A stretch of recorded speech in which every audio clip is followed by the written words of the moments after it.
Hi.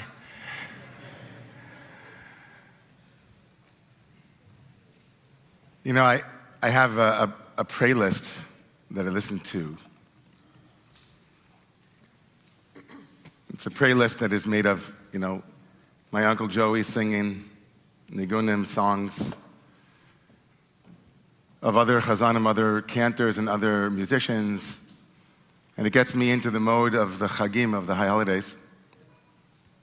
Almost like, the way, LeBron James, as it were, like getting into the mode of the game, right? There's a playlist, and each and every year it does what it needs to do for me so that I can stand here with all of you in a place that would be deserving of having you here with us. But this was a very intense year for me professionally. So I took on another job, and as Romamu was transitioning in many ways, it was personally a very difficult year in certain ways. Exciting things, but heavy. And even though my family knows that any commercial that might come on might bring me to tears, sometimes amongst my rabbinic colleagues, I'm called the John Boehner of rabbis.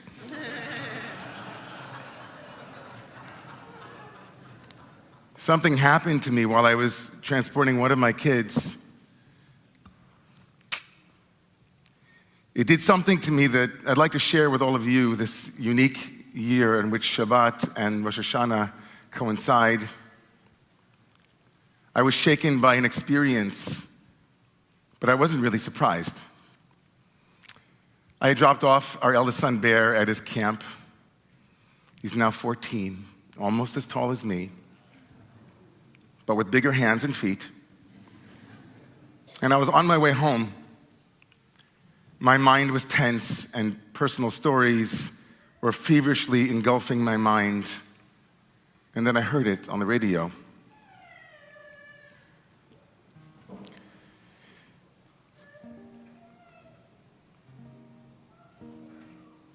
I went too far. Right? Yes? When you try your best, but you don't succeed. When you get what you want, but not what you need. When you feel so tired, but you can't sleep. Stuck in rivers,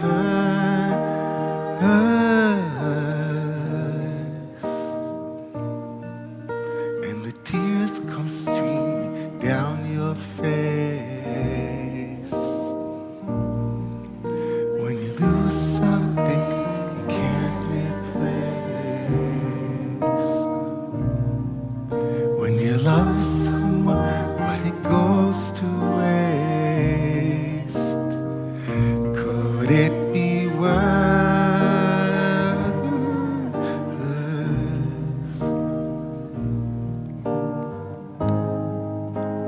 Lights will guide you home and ignite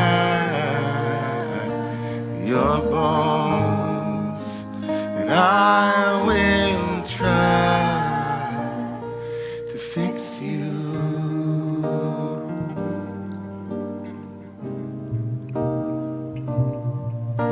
High up above or down below. When you're too in love to let it go. But if you never try, you'll never know just what you're worth.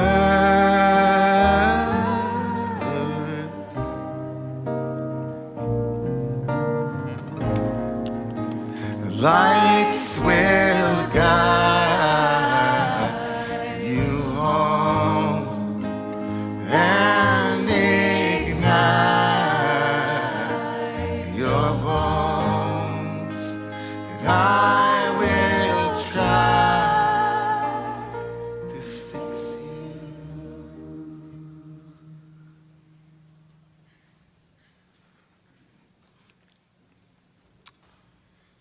I'm not the biggest Coldplay fan. But Fix You is a song that many of us have heard at one time or another. I immediately recognized the song, but now I knew it in a new way. When I heard the line, tears streamed down your face. When you lose something you can't replace. It hurt me so deeply and so intensely, I began to weep and weep and weep. I had to pull over. What about the song's lyrics moved me? And what does it have to do, everybody, with Rosh Hashanah?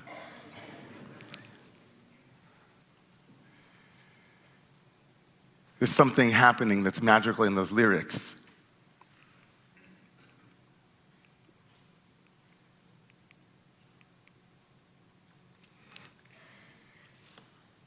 When we cry, we unveil our heart. We lay it bare, defenseless, completely exposing it to the world. To cry is to be ultimately vulnerable. And of course, it shouldn't really be remarkable, should it, that in a world where that is often judged and shamed, that vulnerability will be cloaked with a terror, maybe concealed. We might cry in secret. There must have been a time when our tears flowed freely from who we were out into the world, maybe as a cry for assistance, maybe as a cry to be seen, maybe as a cry to be held, maybe as a cry to be known. Every newborn cries, and we know that. They wail, and their tears are the only means they have to decipher what their needs are.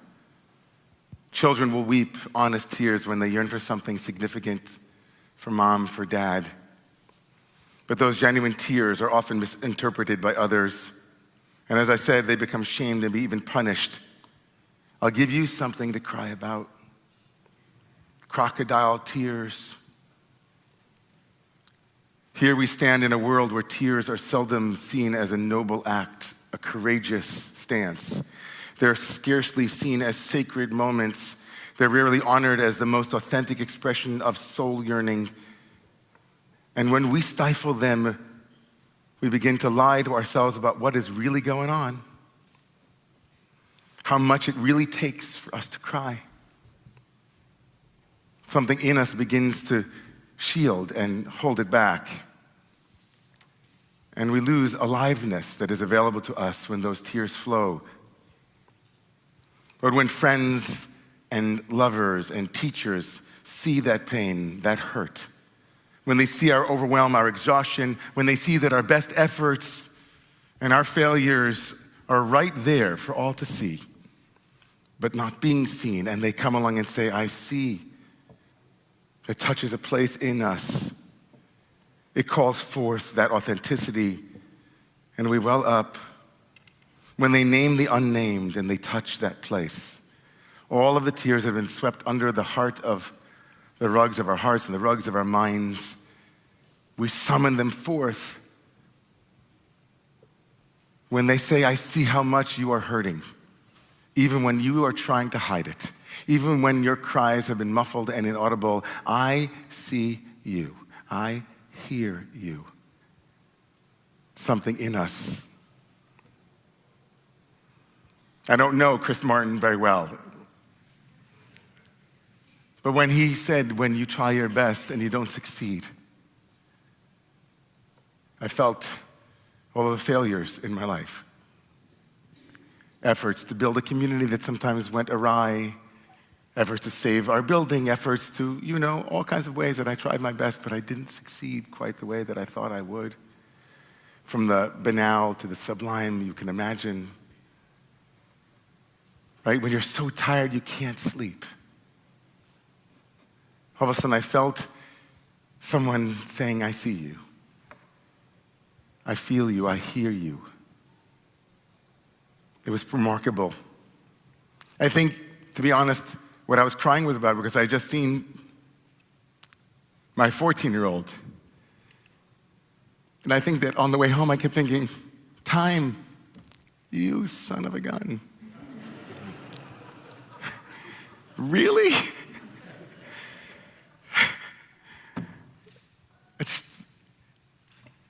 I cried for lost time. I cried for the immense pressure that I had been holding. I cried for those in my family who suffer and those in our community who have to hold so much. I cried for the suffering that I continue to cause in life. I cried. It just crying. It was as if crying about one thing led to crying about a lot of things. And often that's the case, right? When we cry for certain things, all of the things that we really want to cry about, all of a sudden it starts to come, right? And as if those tears are also there.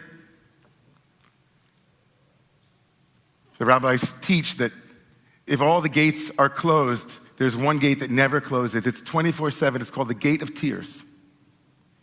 When the sha'ar d'ma'ot is open, everything is open. And the gate of tears, it softened my hardened and scared mind that was trying to figure everything out and exposed my fleshy, soft, vulnerable heart. And afterwards, I felt more alive than I had felt in years. Validated, defended, loved. It gave me something. I wake up. I was awakened. It may surprise you, but I hope it doesn't. That amongst the many meanings of the shofar and the day that we are in right now is connected to this story. But first, a couple of traditional understandings of the shofar. The shofar is the essence of the day. In the two places in which the Torah tells us what Rosh Hashanah is, it never mentions the words Rosh Hashanah, the day of Rosh Hashanah. That is a later name. It is called the day of Teruah, Yom Teruah. It's also called Zichron Teruah, the remembrance of a Teruah. And what was a Teruah? It was a horn blast. And in many ways, in an agricultural society, the horn blast made sense to mark the beginning of the new year because it was an agricultural year, and the horn was a war instrument. You blew the horn to bring people to attention around a danger, a risk. What was the danger in an agricultural society? If you didn't show up and pray to God, you wouldn't have food. And so the Teruah, the day of horn blowing, was a day of gathering forces in protest and powerful expression of our responsibility and our accountability. That meaning of the day of Teruah is, of course, fully present in Israel today. If you go in Jerusalem on a Saturday night, if you go in any other part of the country, if you hang out with our dear friend Nadav Lev in Haifa at some of the protests where he's been playing music, the music being played in Tel Aviv with hundreds of thousands of people now holding Israeli flags and saying, Teruah, Yom Teruah, it's a day of gathering our forces together to fight for what is most important. Something is at risk. The meaning of the day, Yom Teruah, a day of calling the forces together. Yom Teruah, a day of the shofar blowing, is also a day of celebration. Because they used to blow horns in ancient Israel also to celebrate another year. And certainly that's the case this morning and in shuls around the world where we celebrate the fact that we've arrived. But the most radical reading of the day that is known as the day of horn blowing is that the word Teruah is translated in the Talmud as yivava, which means to wail. A day of tears, this shall be for you. The shofar's plaintive cries. The Torah is modeling for us what it means to cry. It's wails, the Teruah, meaning the crying of the shofar itself, bringing into our beautiful services in our beautiful sanctuaries something radical, something torn, something real. The shofar says to you, today's a day of crying for all that's lost, all that was dreamed of, all of those hopes, shivarim, brokenness, and shattered. A day of shattering, it shall be for you. And so the rabbis instituted that one of the psalms that we would say before the blowing of the shofar every year, one psalm, one verse would be Ashrei ha'am yod'ei tiru'ah Adonai be'or panecha yehalechun. Happy is the nation of Israel. Happy are the ones who know what it is to cry, because they will walk in the light of God, because the lights will guide you home. The lights will guide you home. When I heard this song, like a shofar, it spoke to the legitimacy of my vulnerability, the power that my cries and grieving could bring to my own aliveness. Just as tears can cleanse our souls, the shofar sounds have the power to cleanse our hearts. And by listening to its cries, we're reminded that it is okay to grieve, it is okay to mourn, and let our emotions flow freely. When we allow ourselves to grieve, we open the door to emotional healing, a process that can be difficult, yet incredibly transformative. The shofar's cries remind us that we're not alone in our pain. It encourages us to embrace our vulnerability, to acknowledge our losses, to find strength in our shared humanity. And so that song acted on me that day in the car like a shofar in the car. Claiming it's natural to cry, it's natural to shed tears. All the gates can be locked, but the gate of tears is always open and always opens. There was something else that happened also that day for me. The sounds of the wailing of the shofar are not just the sounds of the wailing that we both instinctively and naturally want to feel when we feel grief and loss, but also acted as a kind of protest reminder to me, not just the protest of the shofar in Kaplan or of the agricultural society, but the shofar's protest is the protest of legitimate complaint. Where is he? Where is he? Do you want to sit over here? Do you want to sit on the bench over here? Can you sit? Are you worried about something? Do you want to sit on the drum over here? Can you sit there? Can you sit there? Is it okay? Or do you want to go to Ima? Do you want to go to Ima? Okay, great. Go to Ima. Okay. Thank you.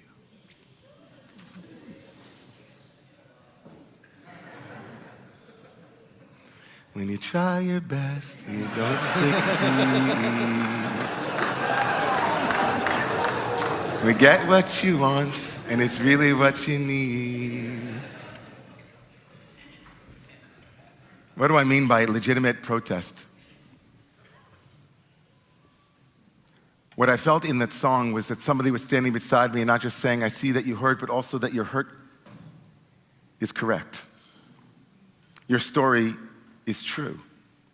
Something really happened to you. In the Midrash, when the Midrash imagines what the wailing of the shofar is, it doesn't just tell us to wail, but it imagines characters whose crying is supposed to be the crying of the shofar. And so the most famous image is the image of Sarah, who in the Torah does not cry for her son Isaac. We only know that she dies immediately after the sacrifice almost of her child.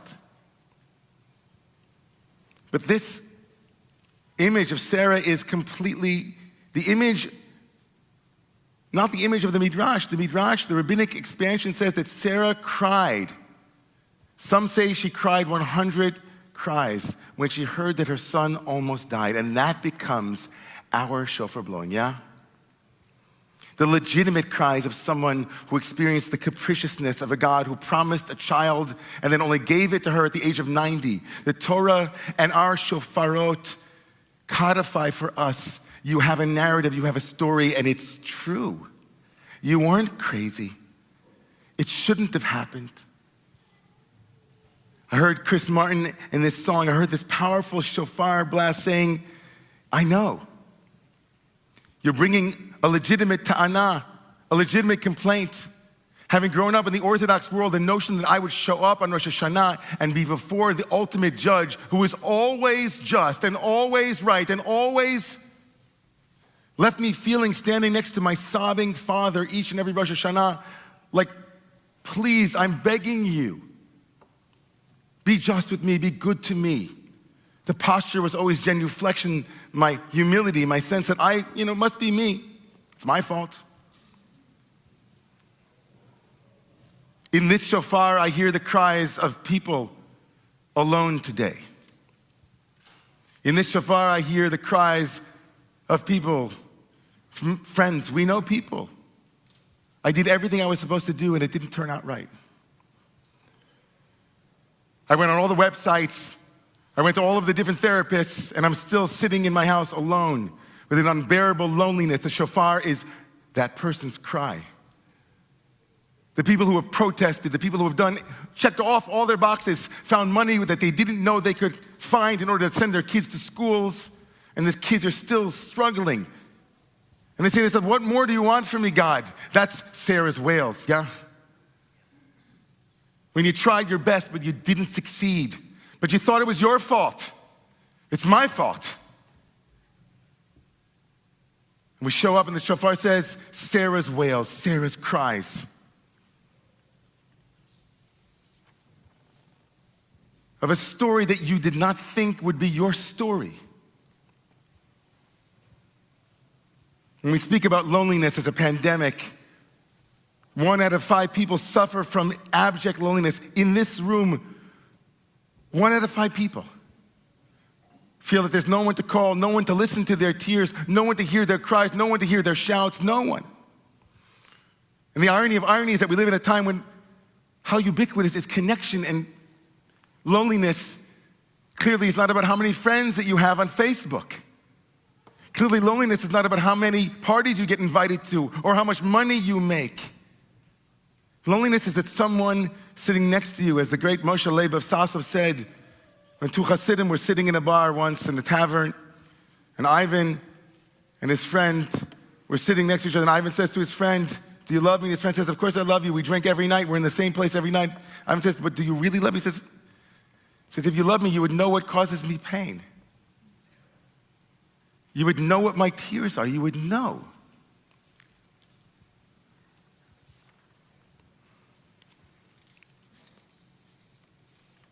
So we don't have shofar blowing today. Rosh Hashanah that falls on Shabbat makes the day that is the day of horn blowing and crying. It turns it into a different day. But to be moved to cry is to repossess your tender heart. To move to cry for all that has been lost is to turn your inner cynic into an inner friend. Only those who have epic emotions and care deeply about life allow themselves to feel the gift that is tears. Tears, in the end, are a rightful response to love. There was once 2 Hasidic Rebbes who loved each other like best friends. One was named Itzela of Vorka, and the other was named Menachem Mendel from the town known as Kotsk. Itzela of Vorka was a lover. He loved people. He used to say, I don't need, I want to bring Torah from heaven down here. The Kotzker would say, I want to bring 10 people. Give me like the most elite of the elite, and we'll knock on the doors of heaven. And his friend Itzela of Vorka wasn't like that. He was really like, let's bring heaven down to earth, yeah? And they said, none of us know who's going to go first, but let's make an agreement that if you go first, whoever it is, you'll come back and tell me what it's like on the other side. So the lover, Itzela of Vorka, he went first. And his friend, Menachem Mendel, the Kotzker Rebbe didn't hear from him for 2 months. In his dreams, he was looking for him, he was trying to find him. He was like, where are you, where are you? So he went to his son, he said, your father promised that he would come back and tell me what it's like on the other side, and he hasn't yet. Have you heard from him? So he said, no, I haven't heard from him yet, but maybe you should go find out what happened. So the Kotzker Rebbe did what's called a Aliyah Neshama. He went up like into the heavens, into the chambers in heaven. And he started looking for his friend Itzela. He said, have you seen my friend Itzela? Have you seen my friend Itzela? And he goes from one chamber to another until finally comes to the chamber of the Messiah, the Redeemer, the one who will bring an end to all suffering. He says, he's over there. He points in the direction. And the Kotzker Rebbe follows the direction the Messiah has told him to follow. And he begins to hear a crazy sound, a sound like he's never heard before. It's a rash. It's so intense. It's louder and more extreme than anything he'd ever heard before. Crashing. And he walks into a place, he opens up into a space. And he sees his friend Itzela Vorka sitting on a rock in front of an ocean, the likes of which he had never seen before. It seemed like it had no beginning and no end. It was vast, and the waves were higher than any waves he had ever seen. And so he walked over to his friend. He said, Itzela, I've been looking for you. You promised to come back, and you never did, and we were worried. And so Rav Itzela said, I'm so sorry, Mendel, but I can't leave this place. I know that I promised you, and I'm so sorry that I disappointed you, but I can't leave this place. And the Kotzker Rebbe looked at him and said, Itzela, what is this place? I've never heard anything like this. I've never seen sounds like this. What is this? He said, this ocean is an ocean of tears. He took a stick and he said, you see, it's an ocean of tears. And so Mendel said to him, so what? It's an ocean of tears. And the worker said, when I was here in this plane, the only thing I wanted to do is when I heard somebody was hurting, I wanted to take their pain. I wanted to invite them. I wanted to be a shofar. I wanted to call them into the legitimacy of their suffering and their loneliness and their complaints and what they've brought. And I wanted to be that for them. I wanted to help them. And he said, I promised myself that I will not leave this place until all of these tears are dry.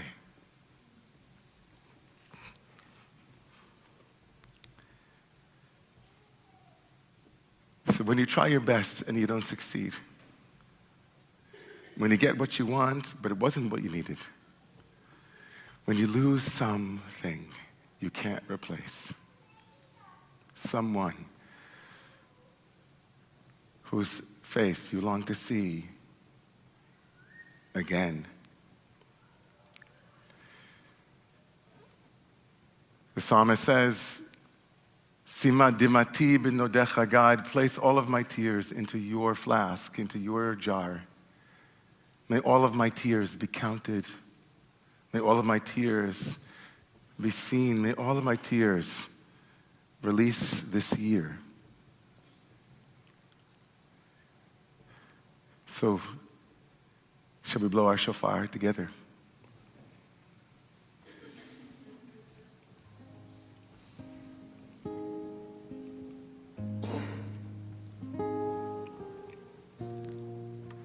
Lights will guide you home, and deep down your bones, and I will try to fix you.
tears stream down your face.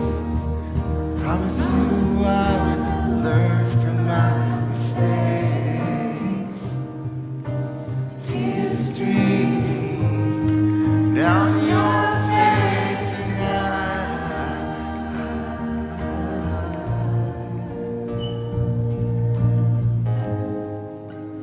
lights will guide you home and ignite your bones, and I will try to see you,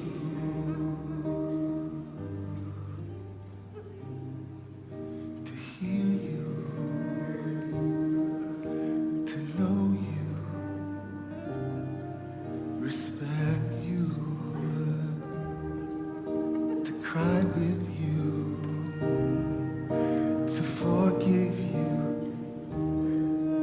to hug you, to heal with you, to walk with you, to run with you, to go with you, accompany you. I will, everybody, I will, and I will, and I will try, I will try, I will try, I will try, I will try to remember you, I will try, I will try, I will try, I will try, and I will try, and I will try, I will try, I will try, I will try, I will try, I will try, I will try, and I will try to love you, to love you, to love you. We will try. Let's all try, let's all try. Let's all try to love you.